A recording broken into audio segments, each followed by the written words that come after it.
నమస్తే. ఇప్పుడు మీరు చూడబోతున్న వీడియో ఖచ్చితంగా మీకు ఉపయోగపడుతుంది, నచ్చుతుంది కూడా. మరి మీకు నచ్చిన విషయం నాకు తెలియాలి అంటే ఈ వీడియోని మీరు లైక్ చేయాలి, షేర్ చేయాలి, అలాగే మన ఛానల్ని సబ్స్క్రైబ్ చేయాలి. మీ సపోర్ట్ని నాకు అందిస్తారు కదా. ఓకే, ఇప్పుడు వీడియోని స్టార్ట్ చేద్దాం. నమస్తే, వెల్కమ్ టు అవర్ ఛానల్. నేను పద్మిని. ప్రస్తుతంతో పాటు ప్రముఖ ఆధ్యాత్మికవేత్త, ప్రముఖ న్యూమరాలజిస్ట్ లక్ష్మీ నరసింహస్వామి ఉపాసకురాలు శ్రీమతి స్రవంతి గారు మనతో పాటు ఉన్నారు. మాట్లాడదాం. నమస్తే అక్క. నమస్తే పద్మిని. అక్క, పరమాచార్య గారి గురించి చెప్తాను అని అన్నారు. ఇక ఇప్పుడు ద్వాదశి రాబోతోంది కదా, ఈ బహుళపక్ష ద్వాదశి. ఆ రోజు అనురాధ నక్షత్రం కూడా ఉంది. అనురాధ నక్షత్రం అనగానే స్వామి గుర్తొస్తారు. ఆయన నక్షత్రం, ఆ నక్షత్రంలో ఆయన జన్మించారు. ఆయన నక్షత్రం కాదు, ఆ నక్షత్రం పుణ్యం చేసేసుకున్నారు. ఆ నక్షత్రం పుణ్యం చేసుకున్నారు కదా. ఎందుకంటే ఆ నక్షత్రం పేరు వినంగానే స్వామి గుర్తు రావటం, ఆ నక్షత్రం నక్షత్రం అని దానికి వైభవం రావటం అంటే ఆ నక్షత్రం సుకృతం. చెప్పండి అక్క. మొదట్లో అనూషం చేసాము అని చెప్పి ఫేస్బుక్ లో వచ్చేవన్నమాట. అసలు అనూషం అంటే ఏంటో అని అనుకుంటే కొంతమందికి నేను రిక్వెస్ట్ పెట్టినా కూడా వాళ్ళు రిప్లై ఇవ్వలేదు. వాళ్ళు చూసుకోవాలి కదా, వాళ్ళు పోస్ట్ చేసి ఊరుకుంటారు కదా. తర్వాత ఏంటా అంటే తర్వాత ఫేస్బుక్ లోనే వచ్చింది అనమాట. అనూషము అంటే తమిళంలో అనురాధ నక్షత్రాన్ని అనూషం అంటారు. స్వామివారి తిది నక్షత్రం, అది జన్మ నక్షత్రం అని అంటే అవునా, ప్రతి నెల చేసుకోవచ్చు. మనం స్వాతి నక్షత్రం చేసుకుంటాం కదా, స్వాతి నక్షత్రం స్వామివారికి ప్రతి నెల మనం హోమం చేసుకుంటాం. అలా మనం ఇక్కడ కూడా పరమాచారి గారు కూడా ఇంట్లో చెయ్యాలి. నా సంకల్పం ఏంటి తెలుసా పద్మిని, అసలు బయట ప్రతి అనురాధ నక్షత్రానికి పూజ చేసి తప్పకుండా స్వామి పూజ అందరికి అందాలి అని చెప్పి నా కోరిక అనమాట. అందరికీ అసలు పరమాచార్య గారి అనుగ్రహం అంటే ఏంటో తెలియాలి. ప్రతి ఇంట్లోనూ ఆయన ఫోటో చిత్రపటం ఉండాలి. ఎందుకంటే చిత్రపటం ఉంటే ఆయన ఉన్నట్టే. ఇంకా ఖచ్చితంగా ప్రతి ఒక్కళ్ళు ఆయనను పూజించాలి. నిజంగా ఆయన అసలు చివరి శ్వాస వరకు, ఎప్పుడైతే 12 సంవత్సరాల పిల్లవాడు కంచమఠానికి ఎప్పుడైతే ఆయన పీఠాధిపతి అయ్యారో, ఏ రోజైతే సత్యదండం పట్టుకున్నారో మళ్ళీ ఆ సత్యదండం విడవలేదు. కేవలం మన సనాతన సాంప్రదాయాన్ని, హిందూ ధర్మాన్ని, వేదాన్ని బ్రతికించడానికి మాత్రమే ఆయన కృషి చేశారు అనమాట. అసలు పీఠాధిపతి ఆయన. మామూలుగా ఈతి బాధలకి ఎవరైనా వెళ్తే కష్టపడిన దానికి ఆయన సమాధానం చెప్పాల్సిన అవసరం లేదు. అయినా కూడా యాక్చువల్ గా చెప్పరు కదా, చెప్పరు. అయినా కూడా ఎంత కరుణామయులు అంటే నిజంగా కామాక్షి దేవి కదా, అదే తల్లి కదా మరి. చాలా అన్నమాట. అయితే నువ్వు చెప్తున్నప్పుడు నేను విన్నాను త్యాగయ్య గురించి. పంచ రత్న కృతులు పాడతారు ఆయన సమాధి దగ్గర అని చెప్పి. కానీ ఈ రోజు ఆయన లీలలు ఒక 5 లీలలు క్లుప్తంగా చెప్పుకొని ఆయనకి మనము ఒక గ్రాటిట్యూడ్ గా చేసుకోవచ్చు. నిజంగా ఆయన గురించి చెప్తుంటే త్యాగరాజ స్వామి కూడా తప్పకుండా ఆయన కూడా వింటారనమాట. మనం పాటలు పాడడం నాకు రాదు కదా మరి. అలా ఆయన గురించి చెప్పి ఆయన కూడా నివాళులు అర్పించుకున్నట్టు. మీ మాటలు ఎంతో శ్రావ్యంగా ఉంటాయి, పాటలానే అవి. చెప్పండి. పరమాచారి గారి గురించి నాకు బాగా నేను అసలు ఆయనకి వైపు టర్న్ అవడానికి కారణం ఏంటంటే, ఫస్ట్ నేను చదివిన లీల ఏంటంటే, ఒక ఆవిడ వస్తారు, ఆవిడకి హస్బెండ్ చనిపోయారు అని చెప్పి వస్తారనమాట. బొట్టు పెట్టుకోకుండా వస్తారు. ఆయన ఏం చేస్తారు, కుంకం తీసి ఆవిడ చేతిలో వేస్తారు. ఆవిడ అవాక్ అయిపోతారు. ఇట్లా లేదండి వారిలా అని చెప్పలేక కళమ నీళ్ళు వచ్చేసి ఏడ్చేస్తారు. అంటే ఏమిటి, పరమాచారి గారి కుంకం ఇస్తూ ఉంటే తీసుకోవా, అసలు ఆయన కోసం ఎలా వెయిట్ చేస్తారో తెలుసా అందరు, ఆయన కుంకం ఇవ్వాలని చెప్పి. అంటే ఇలా అని బాధపడితే, అలా ఏమీ లేదమ్మా, నువ్వు సువాసినివే అని చెప్తారు ఆయన. ఆవిడ మళ్ళీ ఇంటికి వెళ్ళేటప్పటికి లెటర్ వస్తుంది అనమాట. ఆయన ఆర్మీ నుంచి లెటర్ వస్తుంది, ఆయన బ్రతికే ఉన్నారు అని చూడు. అసలు అది నన్ను బాగా, అంటే ఏదున్నా పసుపు కుంకాలే కదా పద్మిని, ఐశ్వర్యం అంటే అవే ఇంకా. కాబట్టి అవి భగవంతుడు ఆవిడికి అలా ముందే చెప్పడము, ఆవిడ అక్కడికి వెళ్ళిన తర్వాత ఆవిడ ఎంత సంతోషపడి ఉంటుంది నిజంగా అని చెప్పి నాకు చాలా ఆనందం అనిపించింది అనమాట. ఇంకా ఎప్పటికీ కూడా ఆవిడకి ఏ బాధ లేదు ఇంకా, అవునా కదా. అలా నాకు అది బాగా టర్న్ చేస్తుంది. తర్వాత ఒకళ్ళు పెళ్లి కోసం అని చెప్పి చాలా ఇబ్బంది పడుతూ ఉంటారు. కుదిరిపోతుంది సంబంధము. 15,000 రూపాయలును పట్టు చీర కావాల్సి వస్తుంది పెళ్లికన్నమాట. ఆయన వస్తారు. వస్తే పరమాచారి గారికి చెప్దాం అనుకుంటుంటేనే, నువ్వు బలానా చోటికి వెళ్ళి విష్ణు సహస్రనామం పారాయణం చేయి అని చెప్తారు. ఇతను వెళ్ళి పాపం ఆ ఊర్లో ఎవ్వరు రారు గుడికి. ఆ సెక్యూరిటీ గార్డు, వచ్చే 5-6 జనాలు, ఆ గుడి ధర్మకర్త మాత్రమే వింటారనమాట. ఈయనేమనుకుంటారంటే ప్రవచనం చెప్తే ఎవరో ఒకళ్ళు ఇస్తారు కదా, అలా సమకూరుతాయి అని అనుకుంటారు. ఏం సమకూరం అనమాట. రాను పోని ఛార్జీలు మాత్రమే సమకూరుతాయి. మళ్ళీ కంచికొచ్చి నేను ఇలా చెప్పానండి అని అంటే, అవునా సరే ఇంటికి వెళ్ళు అంటాడు. ఈయన అడగలేకపోతారు. 15,000 కావాలి, పట్టుచీర కావాలి పెళ్ళికని అడగలేకపోతారు. అతను వెళ్ళిపోతాడు.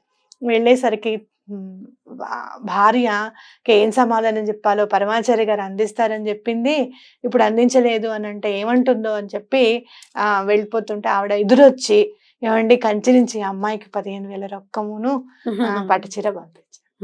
తల్లి అన్నమాట. నిజంగా తల్లైనా అడిగితేనే అన్నం పెడుతుందేమో అని అంటారు కదా, అడిగితేనే అమ్మైనా పెట్టదని.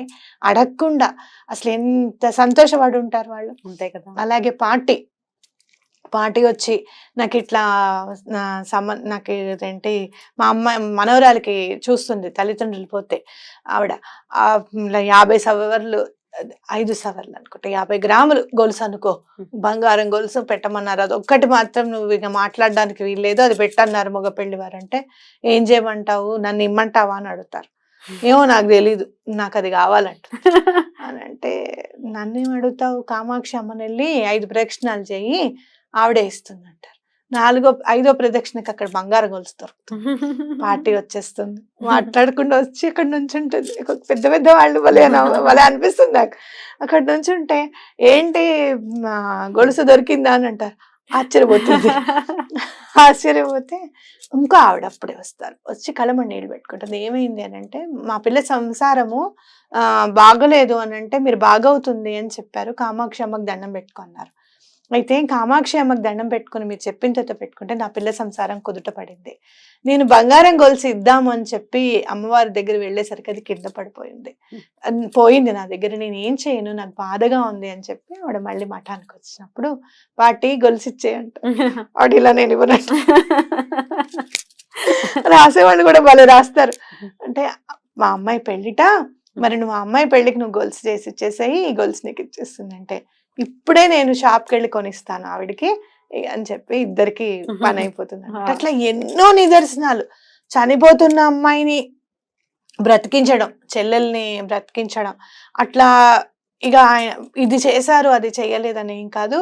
అసలు ఒక ఫిజిక్స్ అతను వస్తాడనమాట, చాలా సైంటిస్ట్ అనుకోవచ్చు మనం, US నుంచి. ఎప్పుడు పిల్లవాడిని తిడుతూ ఉంటాడు. ఇది కూడా నన్ను బాగా కదిలిచ్చింది పద్మిని. ఎప్పుడు తిడుతూ ఉంటాడు అనమాట. తిడుతూ ఉంటే ఆయనకి కొడుక్కి కోపం వచ్చి వెళ్ళిపోతాడు, ఇంట్లో నుంచి వెళ్ళిపోతాడు. ఆవిడ పాపం 5 సంవత్సరాలు 6 సంవత్సరాలు అవుతుంది. ఇండియాకి వస్తారు వెతుకుదాము అని చెప్పి, అప్పుడే కుదురుతుంది వాళ్ళకి. ఇంకా రిటర్న్ వస్తుంటే ఆ డ్రైవర్ ఉంటాడు కదా, ఆ డ్రైవర్ పరమాచారి గారి భక్తుడు. అయితే ఇఫ్ ఐఎమ్ నాట్ రాంగ్ అతను ముస్లిం కూడా అయి ఉండాలని నాకు చదవడం అయితే అదే గుర్తు. ఎన్నోసార్లు చూసాను. ఇంకా మీ అప్పుడు చూస్తే ఇది 100వ దర్శనం చేసుకున్నట్టు ఆయన్ని. చాలా మంది నేను ఆయన దగ్గర తీసుకెళ్ళానని చెప్తాడు. అయితే ఈయన నమ్మడు, ఆయన సైన్స్ అది అని నేను నమ్మనంటాడు. మీతో విసుగొచ్చేస్తోంది నాకు అసలు, ఎప్పుడు చూసినా ఇదే మాట్లాడతారు మీరు, ఇలా మాట్లాడే కొడుకుని దూరం చేసుకున్నారు ఈయన అని చెప్పి ఆవిడ బాధపడుతుంది. అయితే పరమాచారి గారి దగ్గరికి వెళ్ళిన తర్వాత, ఇంకా నా కొడుకు ఇలా తప్పిపోయాడండి అని చెప్తే, బలానా వాడిని ఇటు తీసుకురండి అంటారు. ఇతనే నా నీ కొడుకు అంటారు. ఆ కొడుకు అక్కడ ఉంటారు. ఆ టైంకే వాళ్ళు రావడం ఏంటి అసలు. ఇలా ఎన్నో చేస్తారనమాట. ఇప్పుడు కూడా నీకు చెప్తాను చూడు, మనం వెంకటేశ్వర స్వామి గురించి మాట్లాడుకున్నాము అని అనుకుంటే, పరమాచార్య గారు ఇక్కడ ఉన్నారు, ఆయన గురించి మాట్లాడుకున్నాము అంటే వెంకటేశ్వర స్వామి గురించి మాట్లాడుకున్నాం అని చెప్పా కదా. అదేంటంటే, ఒక అతను నార్త్ నుంచి వచ్చేస్తాడు, ఇక్కడ ఉండిపోతావా అంటే ఉండిపోతాడు. అతనికి హిందీనే వచ్చు, రోటీలే తింటాడు, అతనికి భోజనం ఉండదు, అన్నం తినలేరు కదా వాళ్ళు. అది రాత్రి 12 గుర్తుకొచ్చి, ఆ అబ్బాయికి మీరు ఏం పెట్టారు నార్త్ నుంచి వచ్చిన వాళ్ళకంటే మేము ఏం పెట్టలేదని చెప్తారు. మటన్లో చేసేవాళ్ళు. మీకు అసలు ఏమైనా ఉందా, ఒక మనిషి తినకుండా ఉంటే మీరు అలా చేస్తారా అని చెప్పి, ఎలా ఇప్పుడు అతనికి ఎలా పెడతాం మనం భోజనం అని అంటే, ఎవరో ఎక్కడి నుంచో ఒక 10 నిమిషాల్లో ఇన్ని చపాతీలు తీసుకొస్తారు, అతనికి పెట్టి అతను తిన్నాడా లేదా అని అడిగే పూచి మీదే అతను మనం అడిగితే ఇక్కడ ఉన్నాడు, అతన్ని మీరు చూడాలి కంపల్సరీ అని చెప్పి ఆదేశం ఇస్తారు. అతను ఒక రోజు వెంకటేశ్వర స్వామి గుడి దగ్గరికి వెళ్దాం అనుకుంటారు. ఎక్కడికి వెళ్దాం అనుకుంటున్నావు నువ్వు అంటే, బాలాజీని చూడాలి అని అంటే, అవునా అని చెప్పి కాసేపు మేనా తలుపు వేసేస్తారు. తర్వాత ఒక నిమిషం, ఒక 5 నిమిషాలు అయ్యాక మేనా తలుపులు తీస్తారనమాట. తీసిన వెంటనే అతనికి వెంకటేశ్వర స్వామి రూపంలో కనపడతారు. నా బాలాజీ ఎక్కడో లేడు, ఇక్కడే ఉన్నాడు, నేను వెళ్ళను ఇంకా తిరుపతికి అని చెప్తాడు. అలా పరమాచారి గారి అనుగ్రహం పొందాలి అని అంటే చాలా ఈజీ అన్నమాట. మీకు నేను చెప్తాను, 2 చేతులు ఎత్తి దండం పెట్టి పరమాచారి గారి దగ్గర దండం పెడితే ఆ పని అవ్వదు అనేది లేనే లేదన్నమాట. ఎన్నో నిదర్శనాలు నాకైతే. అలా మీరందరూ కూడా అనురాధ నక్షత్రం అప్పుడు స్వామి వారికి ఒక్క దీపమైన పెట్టి, నాకు ఈ పని అయ్యేటట్టు చూడు స్వామి అను, ఈ బాధలు ఈ కష్టాల నుంచి గట్టెక్కించి ఆధ్యాత్మిక సాధన వైపు నన్ను నడిపించండి అని చెప్పి తప్పకుండా దండం పెట్టుకోండి. నెలకొకసారి దీపం పెట్టమంటారు. ఎలా పెట్టమంటారు దీపం? అనురాధ నక్షత్రం రోజు చక్కగా మీరు పూజ చేసుకుంటారు కదా, ఎక్స్ట్రాగా ఒక దీపం పెట్టండి స్వామివారికి. ఆవు నెయ్యితో పెడితే చాలా మంచిది. ఎన్ని ఒత్తులు వేసి పెట్టండి? 3 ఒత్తులు వేయండి, ఎందుకంటే గురువు కాబట్టి 3 ఒత్తులు వేసి పెట్టండి. అలా మీకు అష్టోత్తరం అనేది ఆన్లైన్ లో ఉంది, చక్కగా గూగుల్లో దొరుకుతుంది స్వామివారి అష్టోత్తరం. ఎలా అని కొట్టాలక? కంచి పరమాచారి గారి అష్టోత్తరం ఇన్ తెలుగు అని కొట్టండి, ఇన్ ఇంగ్లీష్ అని కొట్టండి, మీ ఇష్టము. ఆ అష్టోత్తరం చక్కగా చదువుకొని స్వామివారికి దండం పెట్టుకోండి.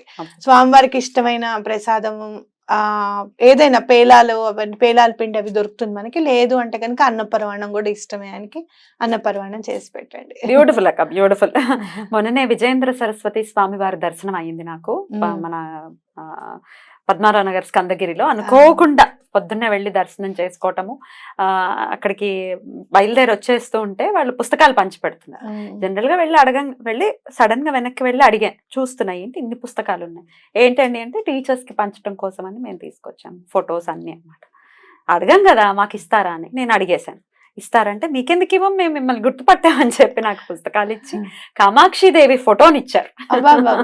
మా ఇంట్లో కామాక్షిదేవి ఫోటో లేదు, ఇచ్చారు.